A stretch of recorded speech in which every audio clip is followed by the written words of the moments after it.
Southern Ocean, unbelievable and unbearable. Extreme conditions make it one of the worst places to conduct any scientific studies. Now, an Indian expedition will attempt to unravel the mysteries of this ocean.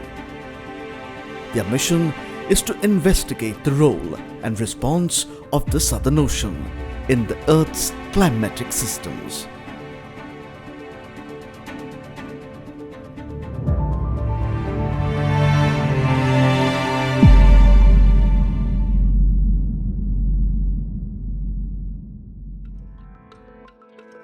Early December, a team of scientists embark on a precarious expedition to explore the Indian sector of the Southern Ocean.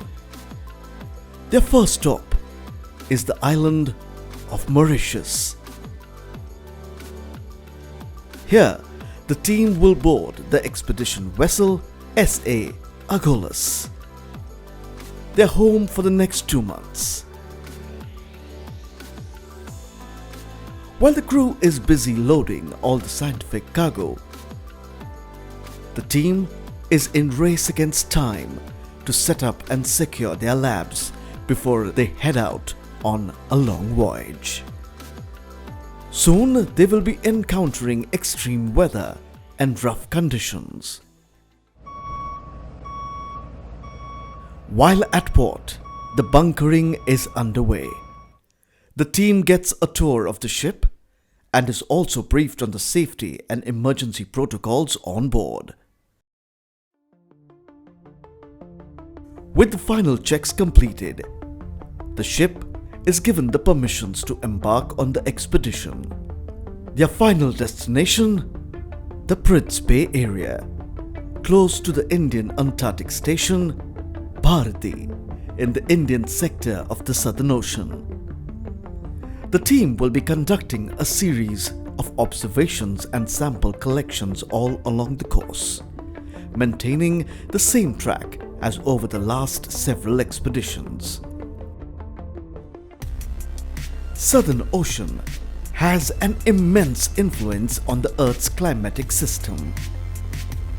This ocean encompasses the Antarctic continent and connects the Atlantic, Pacific, and the Indian Ocean. It stores and transports more heat and carbon dioxide than any other latitudinal band on Earth.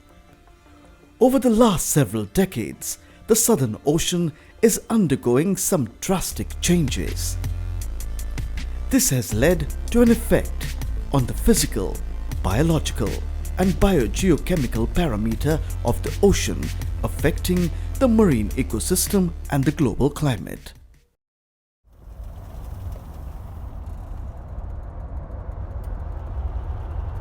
A meeting is held in order to plan operational sequence of all the instrument at the sampling stations.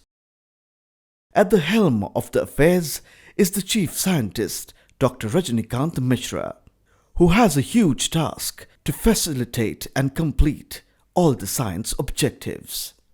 The major objectives are that it is the study of hydrodynamics and the current of the oceans, how it is play a role, and the transport of mass volume. And the second objective is like to know that the source of the fresh water and how it is freshening in the Southern Ocean and the Antarctica region with the Antarctica bottom water, and also how it varies from fronts to fronts. We have several fronts in the Southern Ocean.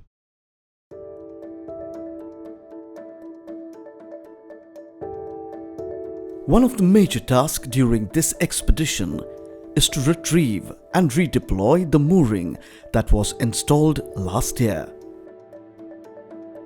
This mooring consists of a long anchored line attached with several scientific instruments and floats at various intervals. This setup would give the data with an unprecedented resolution of a year-long changes. that would help the scientists to understand the total carbon flux and the efficiency of the biological pump. With the weather reports indicating of approaching bad weather, Dr. Bhaskar, on consultation with his team and the ship's captain, decides to locate and establish connect with the mooring before the bad weather intensifies. What is the weather forecast say for tomorrow morning? This is front coming through the low pressure. Day after tomorrow it might be better because it's going further down south. The team lowers a transducer from the aft of the ship, and the series of pings are sent from the deck unit.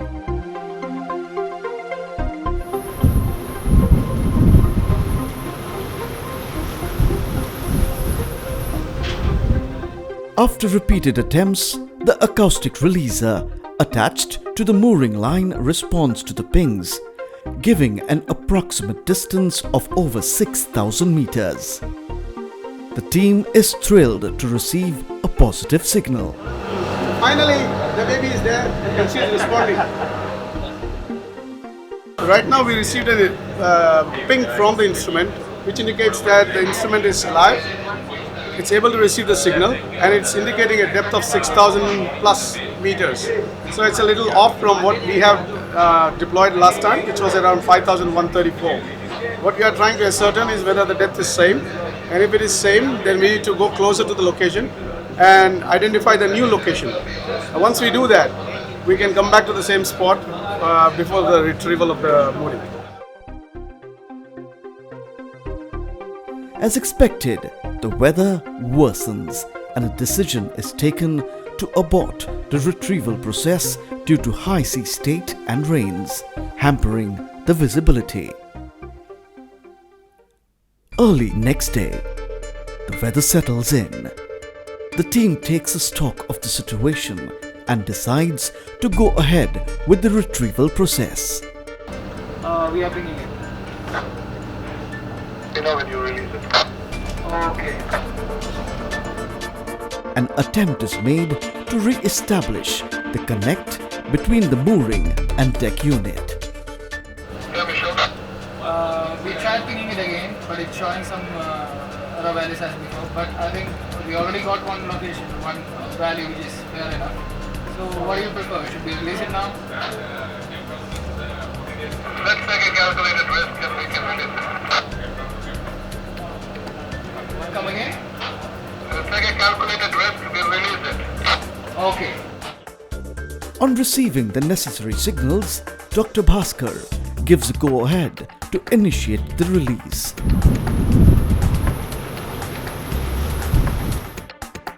Once the command is given, the acoustic releaser detaches from the dead weights, and with the help of the floats and the buoy, the mooring assembly is expected to surface up in about 5 to 10 minutes. The deck, the buoy has been released. Watch out for the buoy. The entire team, along with the ship crew, are now spread across the ship in anticipation for the sighting of the buoy. It's a nerve-wracking moment for the entire team, as once they retrieve the mooring, it would give them the data of a year-long changes that has happened in this area of the Southern Ocean.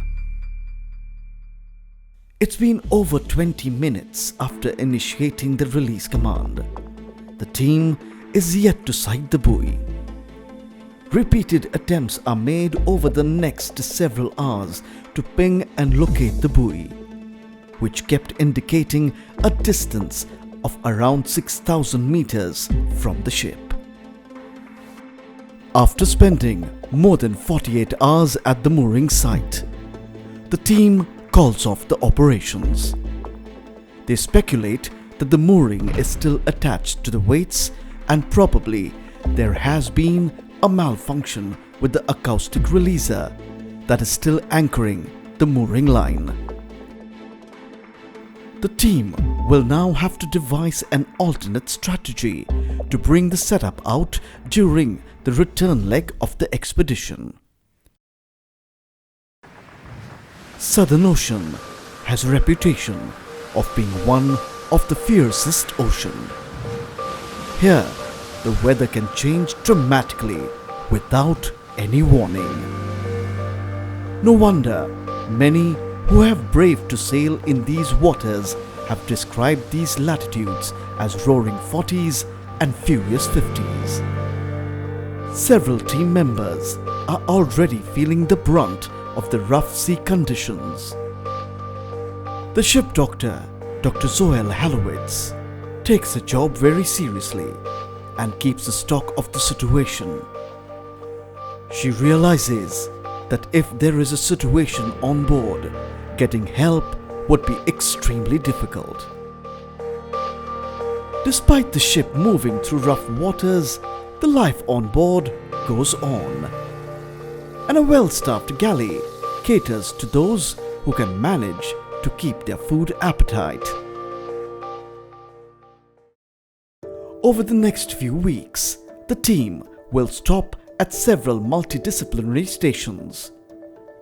Here, the team will operate several scientific instruments that would help them not just collect samples but also monitor ocean and atmospheric parameters. One of the main equipment on board is the CTD rosette that would be extensively used at all the sampling stations. This is a CTD. It stands for conductivity, temperature and depth. These are the main parameters which it measures. It is an integral part of the ocean observations. From this, you can see over here, this is the CTD unit. It has a pump, and in addition to that there are temperature and conductivity sensors. The accessory sensors that are present on this unit, we have dissolved oxygen. There is an instrument for measuring the photosynthetically active radiation. There is a sensor which measures fluorescence and turbidity. This entire thing is called CTD rosette. So there are like 12 bottles mounted on this. These bottles are called as Niskin samplers, and these samplers are used to collect water samples from different depths. So the scientists check out the temperature salinity profiles while the CTD is going down, that is with respect to depth, and based on their interest, different bottles are fired at different depths. The CTD unit is lowered down using a winch to a desired depth.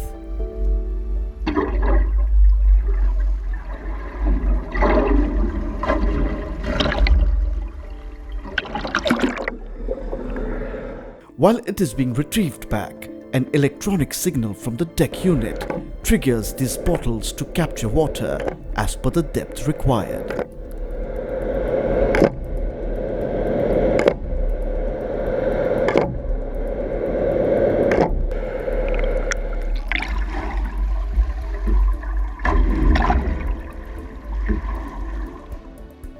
Once the unit is safely secured back on the deck, scientists rush into siphon of the water and take it to their respective labs to carry out further analysis. Once the CTD operations are completed, the team now shifts operations towards biological sampling. The team uses several types of nets that will collect organisms ranging from phytoplanktons, zooplanktons, larvae, krill, and even small fishes. A multiplankton net is used to profile the water column vertically. The MPN contains a series of nets that are opened by a trigger from the deck unit at certain depth. At the end of each net is a bucket that collects all the trapped organisms. While the other nets, the bongo and the IKMT, profile the waters horizontally on the surface or at a particular depth, with the ship dragging these nets at a constant speed. The organisms trapped in these nets are then hauled back to the ship, where they are collected and taken to the labs. Dr. Ravidas Naik examines these samples for phytoplankton diversity through which he plans to understand their response to changing climate. Phytoplankton, there's the microscopic organisms, which serves as a food, the base for the entire marine food web, and whatever happens, any region, when we talk about a global climate or any climatic variations. So if there is any variations, so these organisms will be the first one to give a response, being like, because as I said, they are the base for the food chain. So anything happens to this organism, and their response can, by studying their response, you can correlate with the higher level. And that's the reason, like, on the study of this particular organism is important from area like Southern Ocean. At the aft of the ship, the scientists are now getting ready to carry out bio-optical measurements. They use specialized instruments to understand the effect of the biological processes on the optical properties of the ocean waters. The ocean's spectral characteristics are modified by dissolved and suspended substances, and in order to get a global picture, scientists make use of satellite images. To validate these images, it is imperative to make in situ measurements that would help correlate the ocean spectral signatures to the satellite data. The team lowers a set of instruments one after another. These include a fast repetition rate fluorometry, inherent optical profiler, and hyperspectral radiometer. These instruments measure several ocean parameters that are then correlated with the satellite data to get a holistic understanding of the Southern Ocean. Back in the lab, Dr. Sarat Tripathi and his team is using the sampled water from the CTD rosette to conduct an interesting research in understanding on how the primary productivity varies with respect to the changing physiochemical and bio-optical environment in the ocean. So what is primary production? The rate at which phytoplankton convert the inorganic matter such as carbon dioxide, nutrients to organic material at the presence of sunlight is called primary production. And to measure this activity, we collect samples from discrete depths in the water column.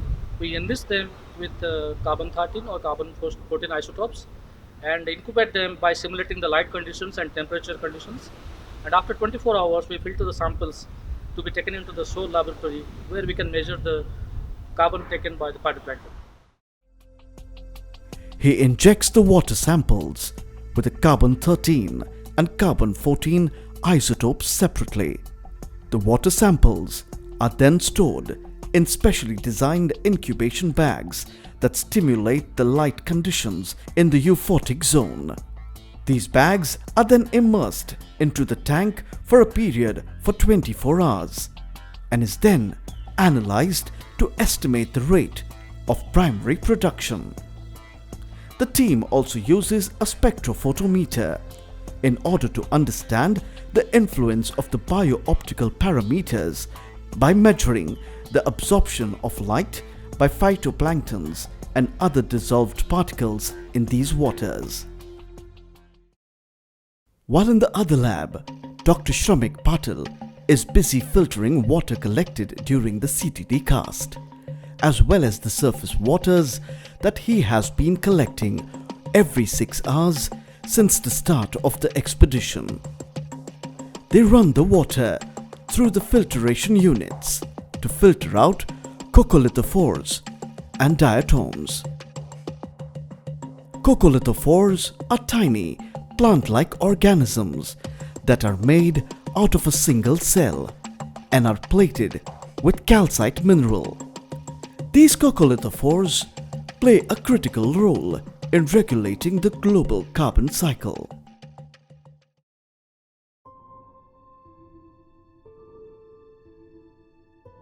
After more than 18 days sailing through turbulent conditions, the ship has now reached the calmer waters of the Southern Ocean. Every year, as the sun disappears for the winter, the surface waters around Antarctica freeze into a slab of ice, effectively doubling the size of the continent. During summers, the slab of ice breaks into pack ice fragments, which eventually drifts out to the sea and melts. The team gets excited to spot its first iceberg, a free-floating chunk of ice carved out of ice shelf. These majestic icebergs reveals only 1/8 of itself, drifting silently and menacingly through these waters. The ship is now at 66 degrees south. Here, the team will carry out yet another important operation of coring into the ocean floor to retrieve sediments. These sediment layers are like a time capsule locked with vital information of the past ocean and climatic conditions. During a previous attempt, the team had suffered a major setback when the coring cable snapped during the retrieval process. The corer was lost to the ocean. The engineers were quick to rebuild the corer in a couple of days with the spares available on board and are here today for another attempt. If they succeed, it would indeed be a great achievement of retrieving a core from the depths of the Southern Ocean, as it's extremely difficult owing to the rough seas and hazardous conditions. 2.5 hours into the operations, excitement looms on the team while the corer is being retrieved back onto the ship. Nobody knows if the newly built corer would have the sediments trapped in it.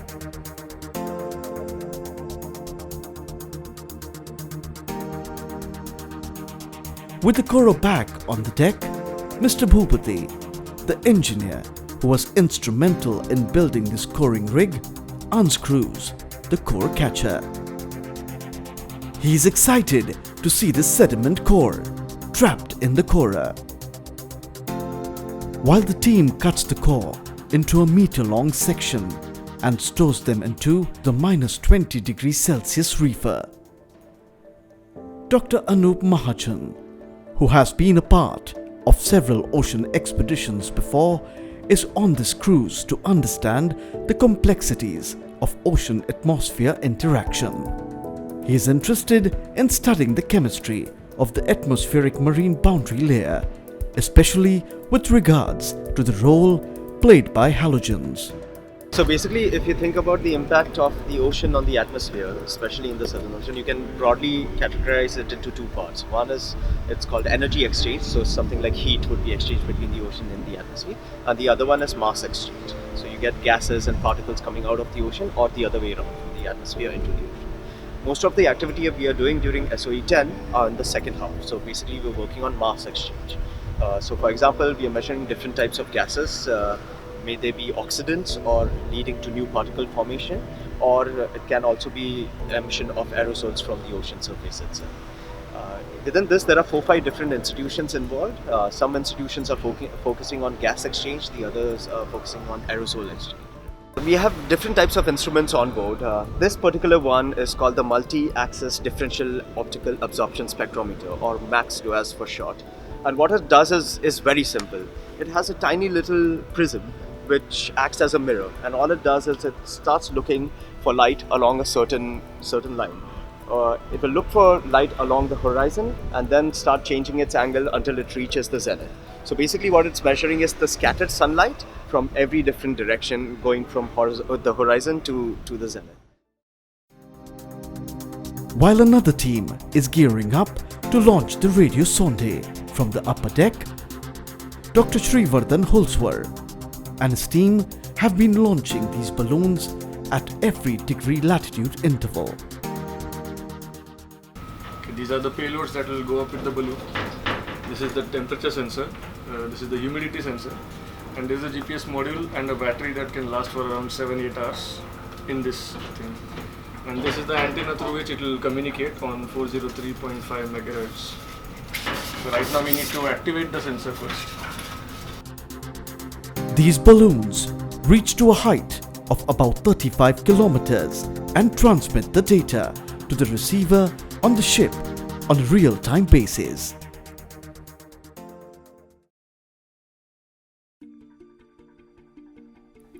Safety in these ice-clogged waters means constant vigilance. The expedition ship aegis is an ice-threatened vessel and not an icebreaker. This 40-year-old ship has been on several expeditions to the Antarctic before and is no stranger to these conditions. Captain Michael Barnes navigates these waters knowing others have attempted and failed. He follows a simple rule: never underestimate the ice. Satellite ice charts and reports have shown a huge concentration of pack ice around the Prince Bay area, hampering the science objectives. This is the map of the entire Antarctic region with the ice shown in colour. And this is a blow-up of where we were trying to get through. Unfortunately, we couldn't get through. There was just a little bit too much ice. The chief scientist is updated about the conditions. He calls for a meeting to discuss the alternate locations for sampling. Captain said that it is not possible. We tried to enter, but it's a difficulty. We will enter and then if it will be thick again, then we will not come out from that. So that's why now the new revised track would be like this 65, 30. Means this line we have to catch it. The team decides to move to the open waters, potentially free from pack ice, to conduct a 3 days long time series observations. Here, the team will spend around 72 hours at a single location, conducting a series of observations in physical, chemical, biogeochemical and atmospheric observations at every 8 hours interval. Time series observations are a series of observations that we make at any one location based on the objectives of the study that we want to carry out. So basically, it's a study to understand the temporal differences over a short period of time. It could be a couple of days to a couple of weeks, depending upon the nature of experiment that we are trying to address or nature of objective that we are trying to address. 48 hours into observation, there is an announcement on the PA systems of whale sighting on the port side. Over the last few days, the team has sighted several whales, but have always been disappointed as they never got to see it in its full glory. Their luck is about to change, as one of the juvenile minke whale approaches in close proximity to the ship.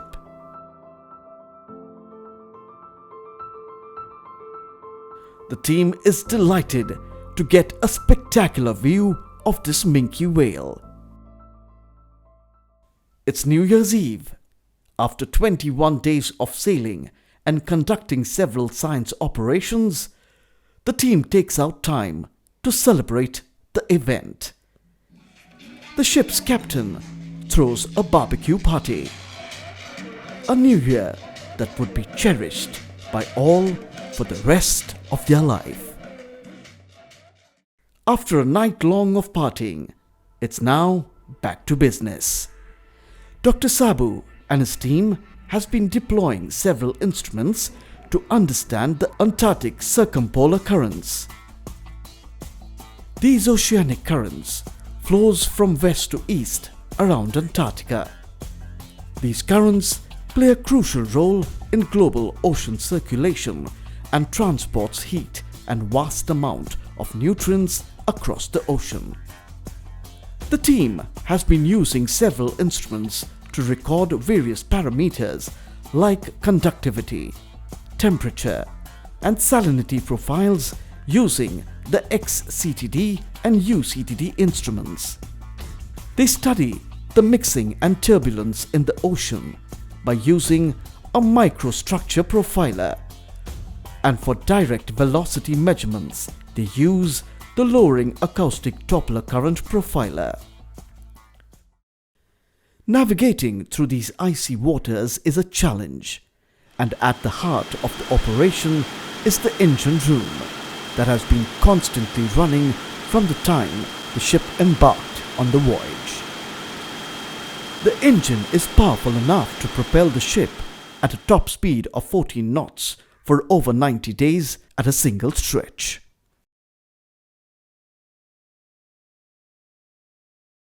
After carrying out majority of scientific operations in the Antarctic waters, the team has now started the return leg. Sighting of icebergs have now reduced and the waters are no longer calmer. As the ship heads back, the captain gets updates of an approaching cyclonic storm. While he charts a course to avoid the storm, the weather deteriorates. Heavy snowfall has now covered the ship's deck, effectively warning of the hazardous conditions ahead. The captain puts the team on high alert and advises them to stay indoors. All scientific operations are now put on hold.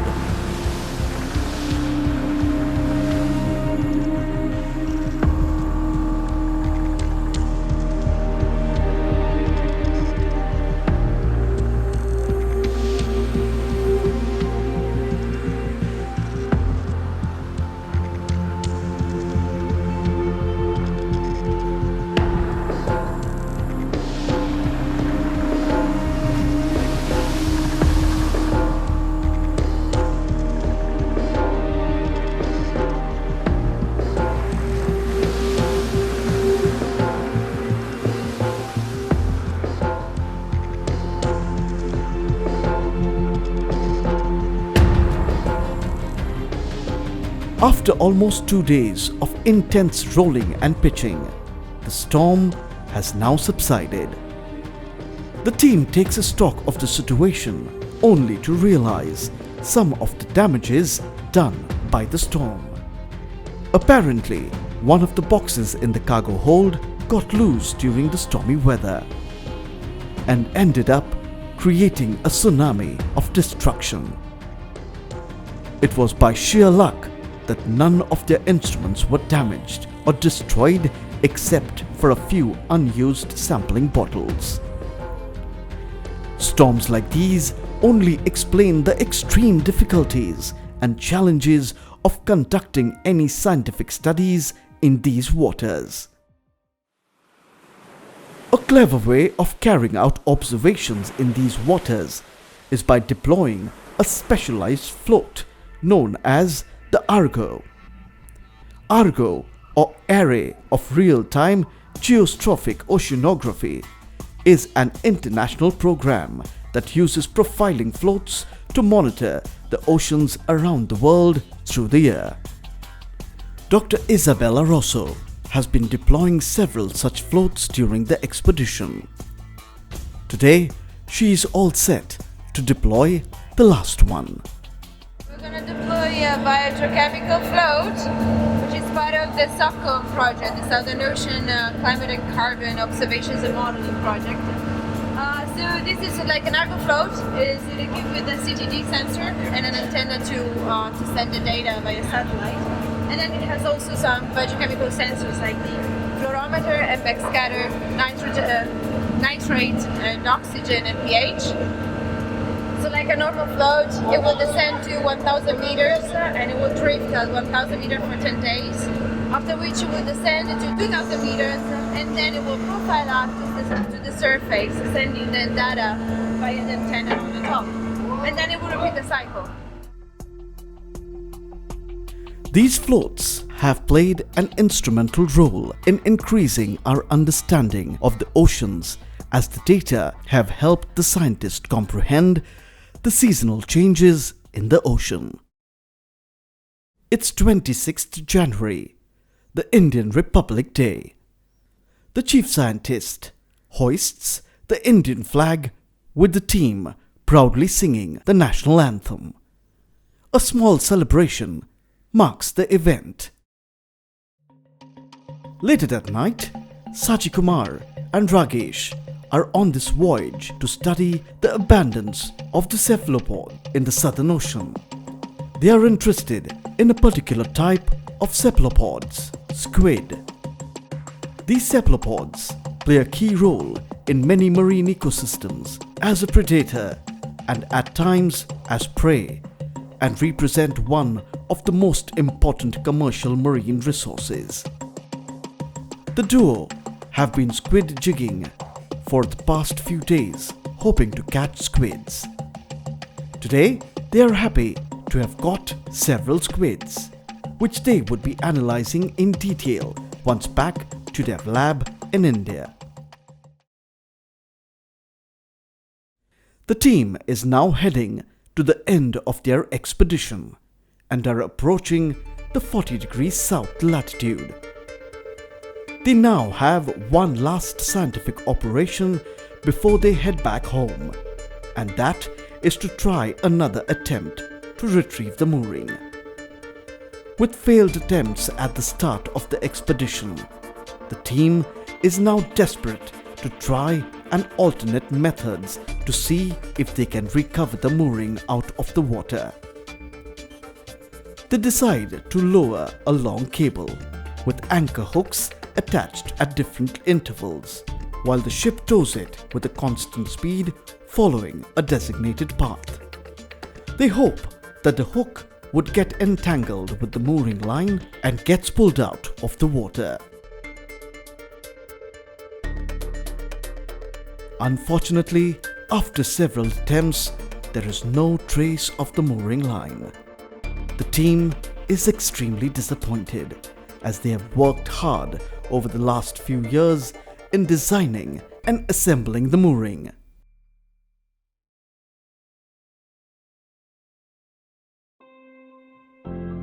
After almost 50